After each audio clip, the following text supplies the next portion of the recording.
ED సోదాలు చేస్తే BJP చేయించిందంటారు. ఒకవేళ ఎన్నికలు అయిపోయిన తర్వాత చేయిస్తే ఓడిపోయారు కాబట్టి కోపంతో చేయించరంటారు. గెలిచిన తర్వాత చేయిస్తే గెలిచారు కాబట్టి ఇప్పుడు మా మీద కక్ష సాధింపులు అంటారు. మరి ఎప్పుడు ఈడీ సోదాలు చేయాలో నాకు అర్థం కావడం. ఈడీ సోదాలు చేసినా, సిబిఐ సోదాలు చేసినా, లేకపోతే ఎంక్వైరీలు చేసినా అది కేంద్ర ప్రభుత్వం మీదకి నెట్టేస్తుంటే ఇంకెప్పుడైతే వీళ్ళు చేస్తారు?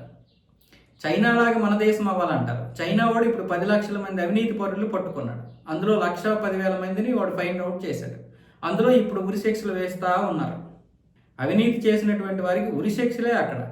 మరి చైనా లాగా మనం అవ్వాలంటే మనం ఏం చేయాలి?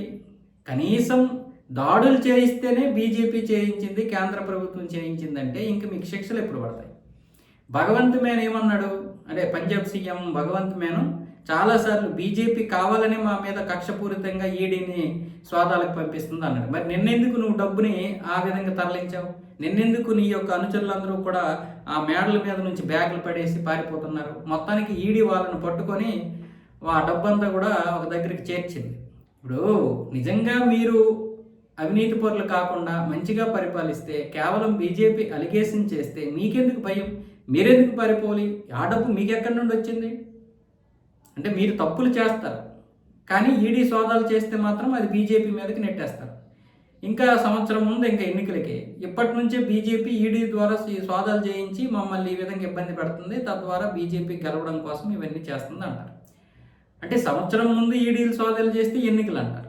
ఎన్నికలు అయిపోయిన సంవత్సరం తర్వాత సోదాలు చేస్తే గెలిచారు కాబట్టి మా మీద కక్షపూరితంగా చేశామంటారు. ఓడితే ఓడిపోయారు కాబట్టి ఆ యొక్క కక్షను పెట్టుకొని లోపల పెట్టుకొని మా మీద చేశారంటారు. అంటే వీళ్ళు మందు తాగేవాడికి ప్రతిదీ కారణమే అన్న విధంగా ఈడీ సోదాలు చేసినా, సిబిఐ చేసినా, లేకపోతే కేంద్ర ప్రభుత్వానికి చెందినటువంటి ఏ సంస్థ ఏ దాడులు చేసినా, లేకపోతే ఏది తన యొక్క పని తాను ధర్మంగా చేసుకుంటే బీజేపీ ప్రయోగించినట్లు. అంటే వీళ్ళు ఎంత దారుణమో చూడండి.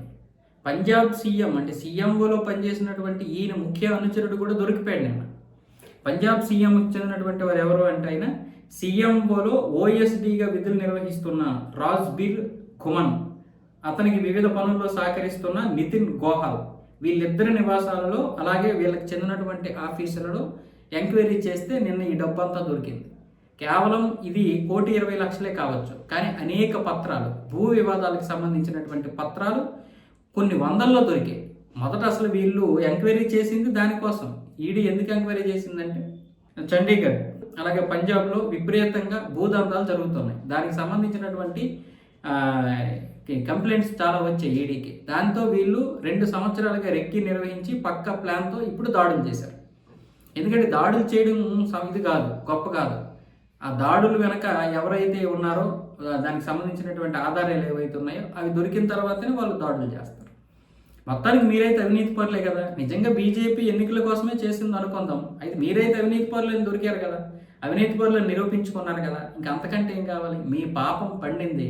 ఢిల్లీకి పట్టిన గతే మీకు కూడా పడుతుంది. అంటే ఆమ్ ఆద్మీ పార్టీకి ఢిల్లీలో ఏదైతే గతి పట్టిందో అదే పంజాబ్లో కూడా పడుతుంది. ఇప్పుడు మీ మంత్రులే చాలామంది మిమ్మల్ని అసహించుకుంటున్నారు. వాళ్ళకి మీకు పడక, అవినీతి డబ్బు పంచుకోవడంలో పడక మీరు చాలామందిని ఇప్పుడు పంపించేశారు కదా.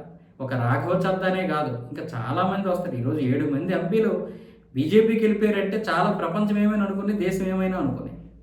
కానీ మీ పార్టీ చేసినటువంటి ఆ దారుణాలు వాళ్ళకి తెలుసు. అవన్నీ వస్తాయి, బయటకు వస్తాయి.